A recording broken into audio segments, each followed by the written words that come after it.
Au début, il faut être extrême. Les céréales de petit déjeuner, les pâtes blanches, le pain blanc, le pain de mie. Il n'y a pas de régime facile. Donc, il n'y a pas le régime, ah bah lui, il s'est dit, tiens, il a écouté ses émotions, il s'est mis à maigrir, à avoir les abdos visibles. Ça, c'est bullshit. Moi, je pense que c'est l'alimentation que j'avais avant qui était très agressive. J'écoutais mes émotions, en fait. Je faisais exactement ce que disaient tous les gens d'aujourd'hui. Écoutez vos émotions, faites ce que vous avez envie. Si vous avez envie de ça, c'est la nature, c'est magnifique. Toi, pour toi, c'est un bon plaisir de manger ou c'est vraiment t'alimenter Ça pour l'est survivre? redevenu, ouais. Bonjour à tous, bonjour à toutes. Aujourd'hui, j'ai le plaisir d'accueillir Théo de la chaîne Fitness Miss sur ma chaîne YouTube. Donc, Théo, merci d'être là. Bonjour. Ben, salut et merci pour ton invitation. Mais écoute, avec plaisir. Voilà, avec Théo, aujourd'hui, on va vous parler de sèche, on va vous parler de régime, de perte de poids, comment maintenir un bon physique à l'année. On va vous parler de valeurs et comment maintenir un mode de vie sain et atteindre enfin l'équilibre dans votre vie. Théo, est-ce que je peux te demander de te parler, de te présenter brièvement, s'il te plaît? Ouais. Ben, bon, j'ai 38 ans, je pratique depuis 2004 la musculation, donc ça commence à remonter. J'ai un très gros site internet maintenant bien fourni sur l'entraînement et la diététique. Et je me suis spécialisé dans la perte de poids parce que j'ai été directement concerné par une petite obésité quand j'étais adolescent et jeune adulte. Et donc, bah, ça m'a beaucoup fait souffrir et j'ai accordé du coup beaucoup de temps à comprendre et à apprendre sur le sujet. Et puis, de fil en aiguille, j'en ai fait vraiment une très grosse passion, puis mon travail en tant qu'auteur, puisque bah, j'ai écrit pour mon site, j'ai écrit pour des magazines, j'ai écrit mon bouquin, on en parlera peut-être plus tard, mais sur le sujet aussi. Donc, maintenant, c'est mon travail à temps plein et puis je suis toujours autant passionné qu'à mes débuts. Euh, donc voilà, pour me présenter rapidement. Ok. Moi, je suis ravi de te recevoir parce que voilà, c'était toi vraiment qui m'avais inspiré à l'époque en 2016 quand je me mettais à la muscu. J'avais essayé d'opérer une perte de poids, une perte de masse graisseuse. Et Ouais. donc, je suis super fier de te recevoir aujourd'hui sur ma chaîne. Donc, c'est génial. Vraiment, le sujet de la sèche, c'était vraiment ton sujet à l'époque. Vraiment, ça m'avait marqué en plus parce que en fait, t'étais un des premiers en fait à poster sur Instagram notamment des plats avec les calories et les aliments, les glucides, protéines, lipides. Tu faisais ça à une époque, Ouais. 2016-17. Et je trouvais ça vraiment génial parce que tu étais un des premiers à le mettre. Et en fait, on voyait tellement sur YouTube des bodybuilders, des culturos qui mangeaient des quantités astronomiques de bouffe, en fait. Et de te voir manger raisonnable, ça m'avait un petit peu surpris. Je m'étais dit, ben, je m'alimente beaucoup trop. Et en fait, ce mec, il a raison, quoi. Voilà. Mais je me souviens, c'est vrai que je postais tous les jours en fait. Je prenais soit le midi, soit le matin, soit le soir. J'essayais de tourner. Bah, c'était facile pour moi puisque c'est ce que je mangeais. Donc, et puis je continue à le faire un peu, mais maintenant il y a tellement de contenu que. Mais peut-être que tu m'as donné envie de le refaire parce que c'est vrai que c'est un truc que j'aimais bien faire à l'époque C'est et, super. euh, et ça donnait. J'avais beaucoup de retours positifs sur ça d'ailleurs. Bon Ouais. après, tu sais, quand on crée du contenu comme ça, on se dit est-ce que ça saoule pas les gens au bout d'un moment, tous les jours des recettes et tout. Et visiblement, si tu t'en souviens encore, ça veut dire que ça t'avait marqué, donc peut-être que je Ça m'a reprendrai. marqué. Ouais, c'est clair. Ben, c'est cool. Écoute, si je peux apporter ça, c'est déjà super. Je voulais parler de la sèche du coup, parce que donc sèche, perte de poids, perte de gras, on va dire allez, perte de gras. Comment toi t'affiches toujours un physique hyper affûté, hyper sec, bien défini? Quels principes tu appliques? Comment tu fais? Et surtout, quelles valeurs, enfin quels principes pour pour arriver à perdre du poids? Quels principes tu essaies de véhiculer sur tes réseaux généralement?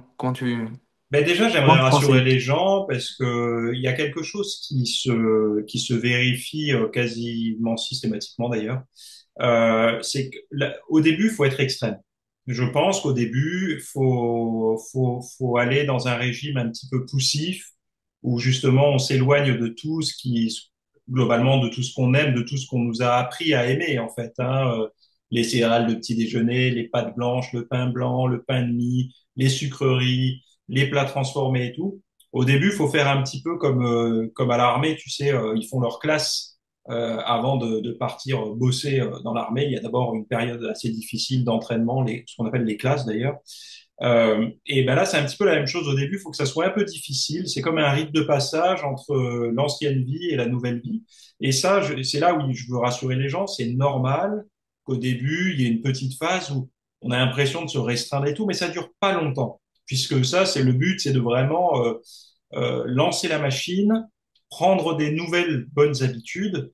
Et après, en fait, avec les semaines qui passeront, les mois qui vont passer, on va réussir à réaugmenter tout doucement les aliments plaisants qu'on a fortement réduits, mais pas tous les jours. Par exemple, une fois par semaine, cette semaine, on se fera une pizza, la semaine d'après, on se fera, je sais pas, un fast-food ou un restaurant, etc. Mais c'est là où je voudrais vraiment rassurer les gens sur les régimes. C'est un, il n'y a pas de régime facile. Donc, il n'y a pas le régime, ah bah lui, il s'est dit, tiens, il a écouté ses émotions, il s'est mis à maigrir, à avoir les abdos visibles. Ça, c'est bullshit. Euh, les régimes difficiles tout le temps où les gens ils vous font croire qu'ils mangent clean à 100% du temps, c'est faux aussi, parce que ça, ce sont des gens qui pensent bien faire, mais à un moment donné, si leur cerveau il n'est pas bien alimenté, enfin au niveau de la dopamine et tout, j'y crois pas une seule seconde, c'est qu'ils ont encore du sucre, du gras, du sel dans leur diète. Mais il y a un équilibre à trouver. Et on n'est peut-être pas tous égaux par rapport à ça. Il y a peut-être des gens qui sont capables de passer 2, 3 jours sans stimulation au niveau de la diète, sans stimulation sensorielle, dopaminergique, on va dire plutôt. Donc, ils vont pouvoir se passer, par exemple, du goût sucré pendant 3 jours. Pas de fruits, pas de gâteaux, pas de, peu importe même pas d'aspartame, d'édulcorants et tout. Et d'autres, une journée, ça va déjà être difficile. Donc, c'est peut-être ces petites choses-là qui vont différer. Mais globalement, c'est pas facile, mais ça le devient. En fait, au début, c'est difficile, mais plus on va avancer, plus ça devient facile. Donc, c'est un peu l'inverse de ce que pensent les gens. C'est-à-dire qu'il y a beaucoup de gens qui pensent que le régime, c'est facile sur 15 jours et difficile à tenir toute sa vie. En fait, c'est l'inverse. C'est difficile sur 15 jours et de plus en plus facile avec le temps, puisque ça prend du sens. On n'a pas envie de perdre ses abdos parce qu'on se dit cool, on les a, on n'a plus envie de les perdre. Et puis, on trouve des recettes. On se rend compte que finalement, on peut manger une pizza sans avoir de problème. Parce que quand on démarre un régime, on se dit, attends, si ça fait, je sais pas, 10 jours que je suis au régime, si je mange une pizza, je vais tout gâcher. Surtout que la balance le confirme, sauf que la balance, elle envoie une fausse indication, elle envoie une indication de rétention d'eau plus que de prise de poids. Donc ça rend anxieux les gens. Donc voilà, ma philosophie, elle est très très large sur la perte de poids et surtout sur le maintien d'un poids de forme sur le long terme. Pour te dire, moi, quand j'ai terminé mon premier régime, donc ça remonte maintenant. Je devais être à 69 kilos, donc j'étais parti de 92 kilos pour arriver à 69 kilos en 3 mois. Et depuis, mon poids, j'oscille entre 70 et 73 kilos. J'ai bientôt 40 ans, donc en règle générale, tu vois, c'est bien parce qu'il y en a, enfin c'est bien, c'est acceptable au niveau santé, parce qu'il y en a qui disent qu'on prend, je sais plus si c'est pas 1 kilo par an ou un truc comme ça Ouais, si on fait rien. ça va vite. 1 kilo Donc ça par an, peut mais aller oui, très oui. très vite. Ouais. Et Mais si t'es agressif, ta première perte de poids, c'était très agressif. ben, c'est agressif, oui et non, parce que moi, je pense que c'est l'alimentation que j'avais avant qui était très, très agressive. Oui. Elle, en fait, elle m'a rendu. euh, je mangeais même. Enfin, je mangeais à ma faim, mais j'avais pas l'impression de me gaver. Je mangeais juste. J'écoutais mes émotions, en fait. Je faisais exactement ce que disaient tous les gens d'aujourd'hui. Écoutez vos émotions, faites ce que vous avez envie. Si vous avez envie de ça, c'est la nature, c'est magnifique. Donc, j'écoutais ça. Donc, le matin, je mangeais du pain, du beurre et du jambon de pays. Donc, c'était assez lourd. Et puis, du pain blanc, hein. Le midi, c'était des pâtes carbo ou des pâtes au saumon, enfin des trucs crème, pâte blanche et une source de protéines en quantité modeste. Et le soir, c'était, je sais pas, une plaquette de lasagne surgelée d'1 kilo, un truc comme ça. Donc, des choses qui passent facilement. J'écoutais mes envies, en fait. Sauf que ça m'a conduit à être en surpoids, avoir des problèmes, un petit début de problème de santé, parce que je sentais que au niveau cardiovasculaire, je m'essoufflais plus vite et tout. Alors, pas de problème sur les marqueurs sanguins et tout ça, mais je sentais que à un peu plus de 20 ans, c'était pas bon signe, quoi, de démarrer comme ça. Et quand je me suis mis à manger sainement, c'est-à-dire une alimentation, je pense que ce sera une question qui va suivre, une alimentation qui me correspond, mais ça a été hyper vite, quoi. Dès la première semaine, je voyais déjà des modifications dans le miroir. Ah, une semaine, on va se dire c'est pas possible, mais dès la première semaine, je voyais qu'il se passait quelque chose. C'est d'ailleurs ce qui m'a aidé à tenir la semaine suivante et les semaines qui ont suivi. Et on parle beaucoup de bouffe, mais je faisais aussi beaucoup de muscu en parallèle, hein. Ok, je voulais aborder donc la perte de poids sous deux angles différents, l'alimentation et l'entraînement. Ouais. Déjà, dans quelle proportion tu penses que l'alimentation est responsable d'une perte de poids, de masse grasse, et quelle est la proportion de l'entraînement dans tout ça? Euh, Disons que l'entraînement, lui, il va te permettre d'utiliser, de monter ta dépense calorique, donc d'utiliser tes réserves. Mais ça marche que si tu as une diète qui te permet d'accéder aux réserves. Donc, l'un ne va pas sans l'autre.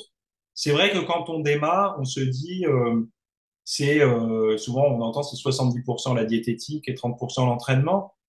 Bah, ça dépend, hein. S'il n'y a pas vraiment de règle, hein. Pour quelqu'un qui a un travail physique, il aura un bien plus gros levier en faisant attention. Quelqu'un qui a un travail physique et qui perd pas de poids, souvent c'est qu'il a un problème de diète. Et l'inverse, quelqu'un qui a un travail sédentaire et qui est super à la diète et qui perd plus de poids, faut le faire plus bouger. Donc c'est vraiment en fonction de l'individu, mais c'est vrai que l'un ne va pas sans l'autre. De toute façon, si tu fais un régime sans sport, tu vas terminer mince, mais sans muscle, sans gras, mais sans muscle aussi, donc c'est pas bon. Et puisque on le sait, un métabolisme qui va baisser, puis même au niveau de la santé générale, c'est pas bon de perdre son muscle. Et si tu fais que de la musculation, on en connaît des tonnes de gens qui sont en salle depuis des années, qui font des tonnes de musculation et qui ont un bide comme s'ils buvaient de la bière. Donc, et je l'ai été comme ça, c'est pour ça que je me permets de caricaturer. Et donc c'est hyper frustrant d'ailleurs, hein, de faire plein de sports, surtout en muscu, on y va 5 fois par semaine pour avoir encore trois bourrelets quand on s'assoit, c'est insupportable. Donc les deux ne sont pas dissociables, sauf pour ceux chez qui, et ils le savent en général, peuvent manger ce qu'ils veulent et ils ont la ligne, quoi. Mais qu'ils en profitent. Ça durera pas. Oui, ouais, et puis je me suis toujours fait une réflexion, des fois, et j'en parle à des gens, tu sais, je dis, j'ai de la chance d'avoir une tendance à être gros, parce que finalement, ça me pousse à prendre soin de ma santé. Celui qui peut manger n'importe quoi et qui grossit jamais, il va s'enquiller que des cochonneries, et il C'est se fait pas ça. du bien, il s'épargne pas sa santé. Donc, on peut le voir comme ça. Et à 40 ans ou 50 ans, quand il va devoir s'y mettre parce qu'il aura le médecin qui va lui dire, oula, il faut faire un petit peu quelque chose, il va pas en revenir. Il va dire, quoi, le jambon, c'est trop gras, quoi, je peux pas manger du pâté. Enfin, il va pas comprendre. Ça va être très difficile parce que, ben, 15 ans, et encore, quand on s'y met jeune, c'est même pas 15 ou 20 ans d'habitude, puisque les habitudes, les vraies habitudes personnelles, on se les prend nous à l'adolescence. L'enfance, on est nourri. On se nourrit pas, on est nourri. Mais après, quand on est vraiment à l'adolescence et qu'on fait ses choix, on va au ciné avec les copains, on se prend un McDo, on fait je sais pas, un tacos, un kebab, tous ces trucs-là. Et puis même les parents, des fois, ils nous laissent cuisiner. Donc du coup, on est plus libre et donc les habitudes, elles sont moins ancrées. Ça fait moins longtemps. Quand ça fait 15, 20, 30 ans que tu t'es habitué à aller dans les mêmes rayons, à faire les mêmes plats, à avoir tes mêmes plaisirs, c'est très très difficile et les gens se rendent pas compte à quel point ils se font plaisir quand ils mangent. Pour eux, c'est automatique. Pour eux, la pause déjeuner, c'est un moment de plaisir. Et en leur enlevant, c'est compliqué. Ils se rendent compte qu'ils ont une vie de merde. Mais c'est intéressant. Mais toi, pour toi, c'est un moment de plaisir de manger ou c'est vraiment t'alimenter Ça pour l'est survivre? redevenu, ouais. Ça l'est redevenu. Au début, ça l'était pas quand je me suis mis au régime, hein. Au début, ça l'était pas du tout puisque quand tu te mets au régime, t'es perdu, donc tu vas dans les extrêmes. C'est-à-dire tu te dis bon, je sais pas comment faut manger pour faire la diète, mais j'ai appris qu'il fallait. Enfin, moi, par exemple, mon approche, c'est une approche mi-chemin entre paléo et cétogène, donc assez peu de glucides et tout. Mais bon, bref, je vais pas le détailler ici. Enfin, là maintenant, mais quand tu démarres ce genre d'alimentation, tu te dis, moi par exemple, c'était courgette, œuf ou courgette, blanc de poulet. Donc du coup, ça fait pas rêver, quoi. Tu vois, mais en même temps, au début d'un régime, tu as beaucoup d'adrénaline parce que tu y crois, parce que tu vois, t'es dedans et tout. Donc ça t'aide à passer ça. L'adrénaline compense un peu l'ennui dans l'assiette.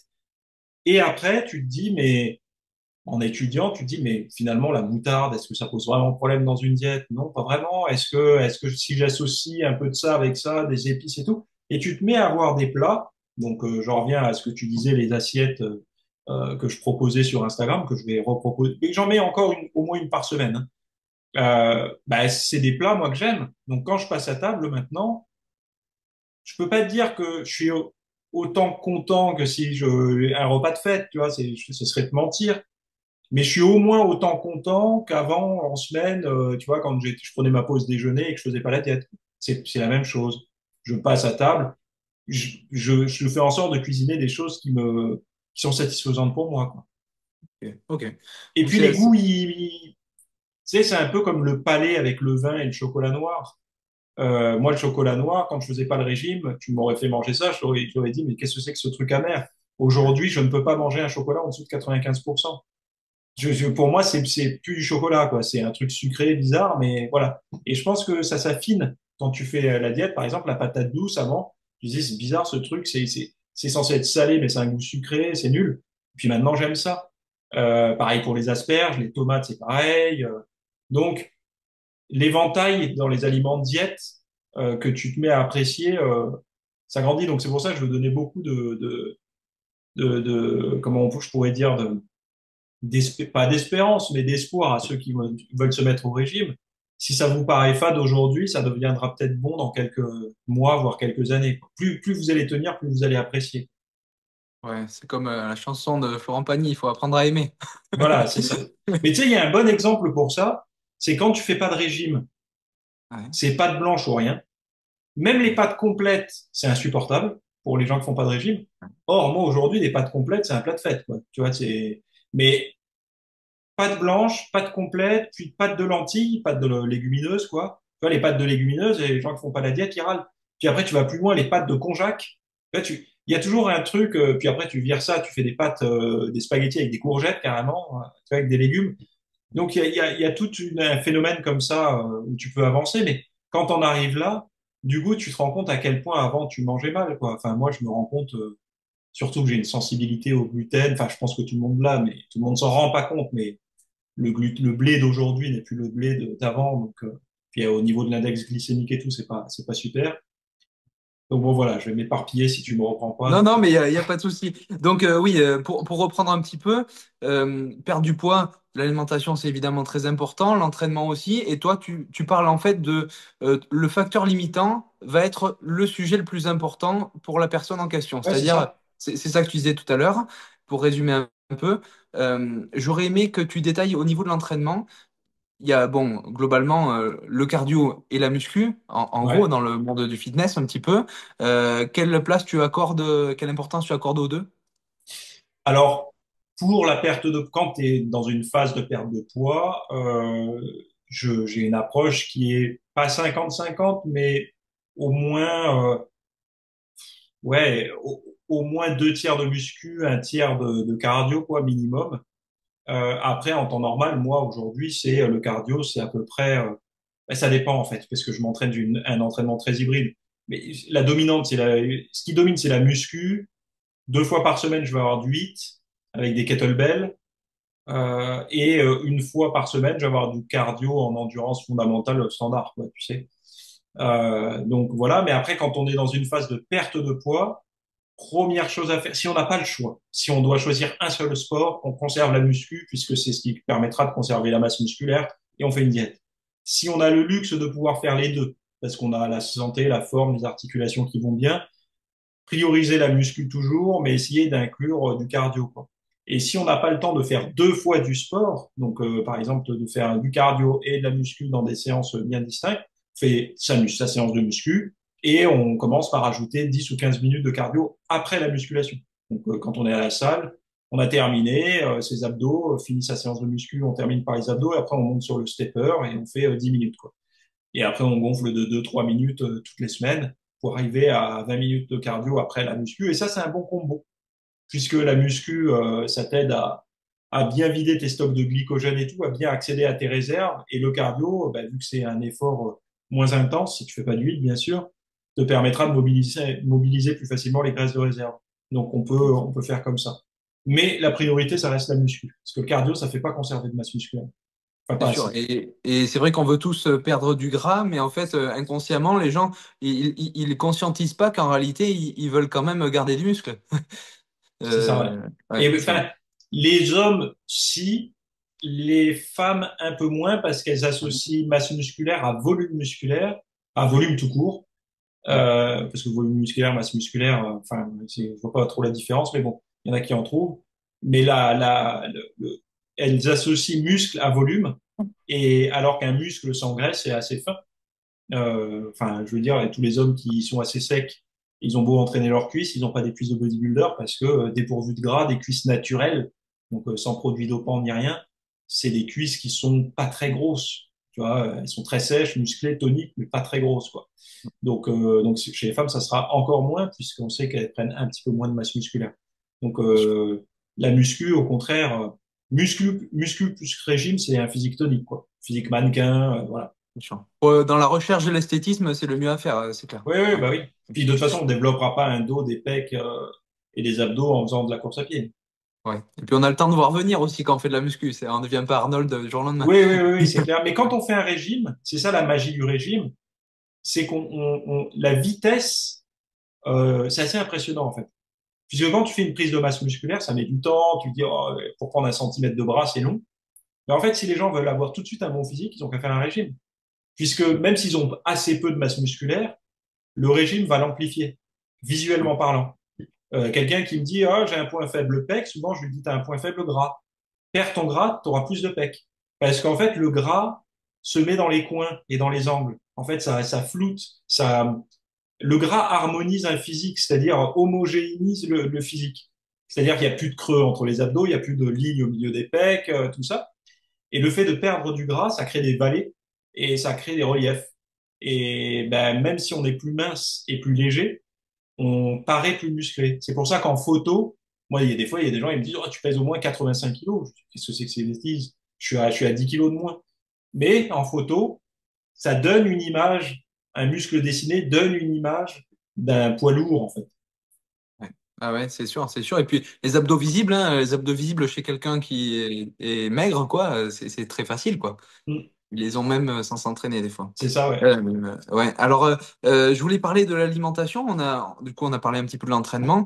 L'alimentation, très rapidement, si devais dire trois principes de base pour quelqu'un qui veut perdre du gras, lesquels ils seraient? Déjà, regarder sa consommation de glucides. Premier point, qu'est-ce que la personne mange? Est-ce qu'elle a des glucides à tous les repas? Dans les glucides, on parle du sucre, on parle des fruits, on parle des féculents, pain, pâtes, pommes de terre et tout ça. Donc déjà, quelle est la place? Si elle suit le modèle standard qui est à peu près à 50-60% de l'alimentation, c'est pas étonnant qu'elle n'arrive pas à perdre du poids.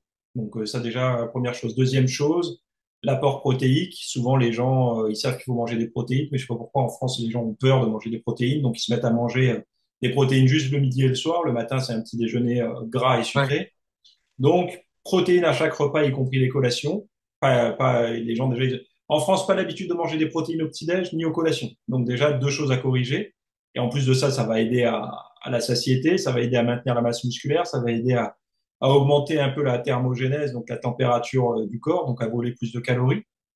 Et si la personne a encore faim, elle se comble avec du verre, des végétaux, et ceux qu'elle tolère, donc qu'elle priorise les moins fibreux au début. Si elle ne tolère pas, qu'elle se mette pas d'entrée de jeu à manger des brocolis, 500 grammes de brocolis, sinon elle va partir sur la lune.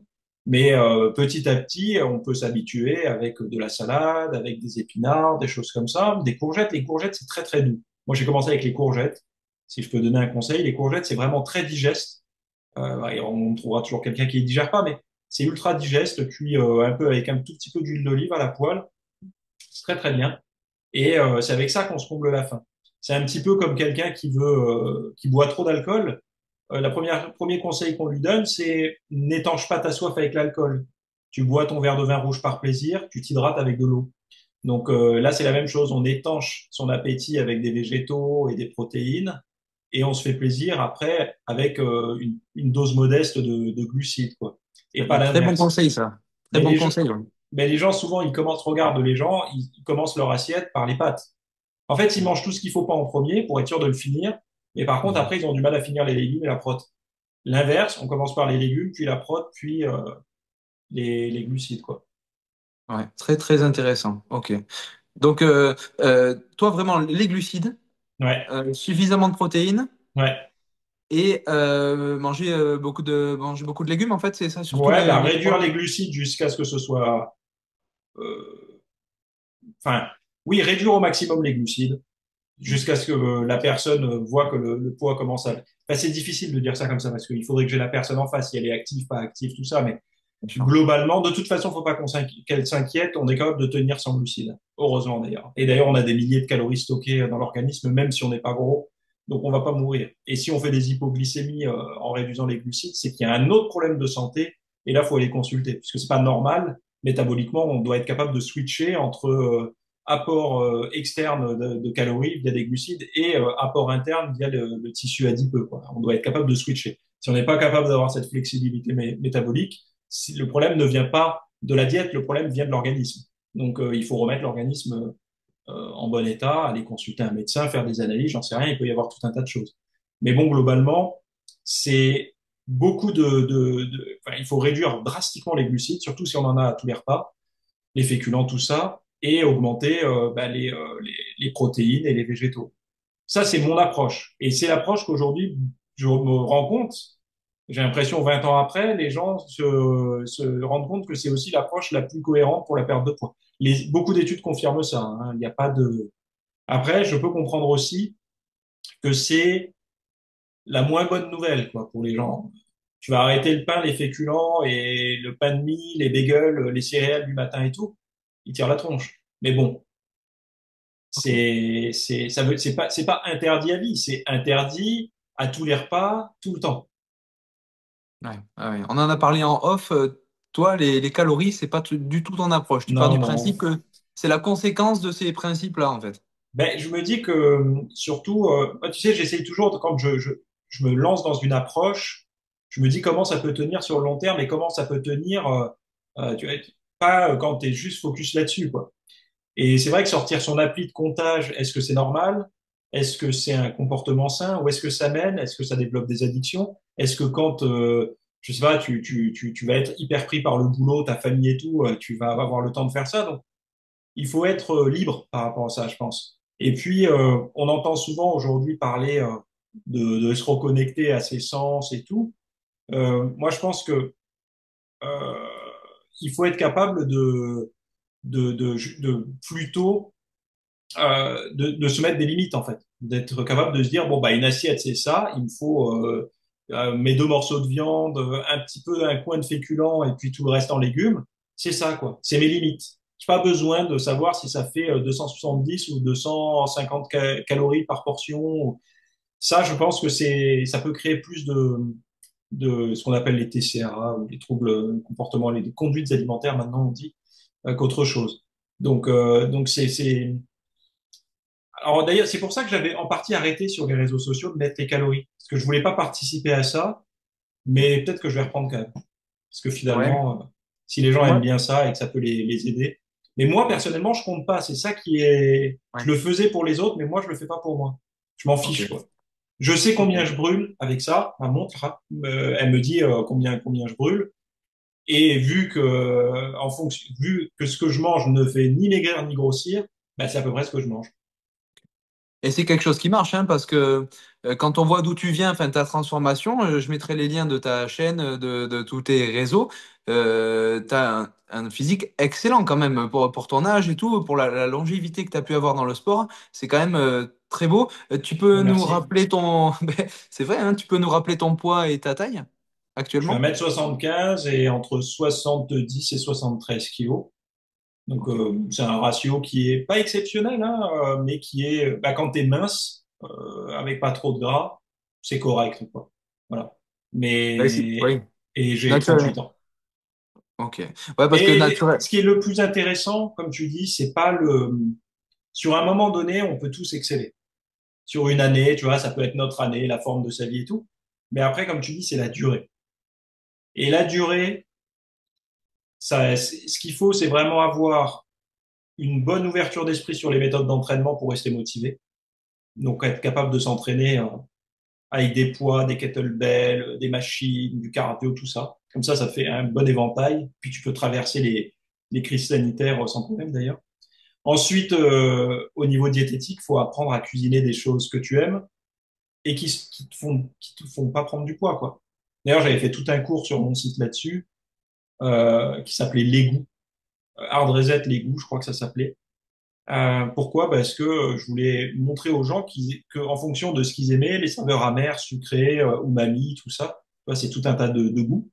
Eh ben, on pouvait s'orienter vers des plats sains qui ont ces goûts-là. Et donc, du coup, c'est beaucoup plus facile de tenir. Et quand tu sens que tu es fragile émotionnellement ou quoi, parce que tu as eu une sale semaine, une sale journée, et que tu sens que tu vas craquer, ça, c'est le moment où tu vas défoncer un distributeur de sneakers ou j'en sais rien, ben là, tu te dis, OK, mes goûts, moi, je suis plutôt tendance sucrée. Donc, je vais me faire, je sais pas, moi, un Pokéball maison avec un peu d'ananas, des choses comme ça, pour te combler sur ces saveurs-là.